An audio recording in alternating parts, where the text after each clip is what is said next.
ठाण्यातील गावदेवी बाजार परिसरामध्ये सुद्धा गणेश मूर्ती बनवण्याचं काम जोरदार सुरू आहे। मूर्तींवर विशेष रत्नांचा वापर करून जिवंतपणा आणला जातोय, तर पर्यावरणाचा ऱ्हास होऊ नये यासाठी सुद्धा जलरंगांचा वापर केला जातोय।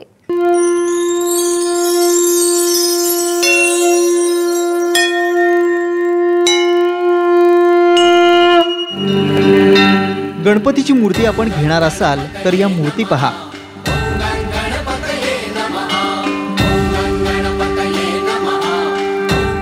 या मूर्ती पाहून मन प्रसन्न होतंय।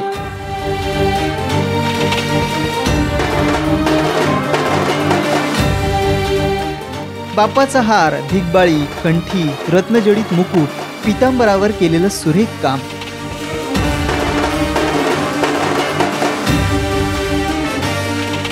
बाप्पाच्या या मूर्ती पाहून प्रत्येक जण मोहित होतोय।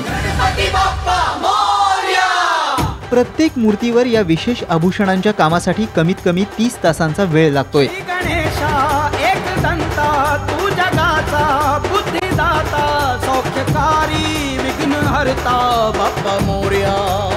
ठाण्यामध्ये पहिल्यांदाच आम्ही असे रत्नजडित मूर्त्या ठाणेकरांसाठी आम्ही इंट्रोड्यूस करत आहोत आमच्या माध्यमातून। हे जेवढं सुद्धा डायमंड वर्क तुम्हाला दिसते आम्ही हे स्वतः हातांनी केलेलं आहे। जवळजवळ 25 ते 30 तासाची ही मेहनत आहे आणि आमच्या ज्या मूर्त्या आहेत त्याच्यामध्ये खासियत ही आहे की त्याच्यासाठी जो वापरलेला कलर हा पूर्ण वॉटर बेस्ड कलर आहे। आधीपासूनच गणेश भक्तांनी या मूर्ती खरेदीसाठी बुकिंग केलंय। विकास काटे, साम टीव्ही, ठाणे।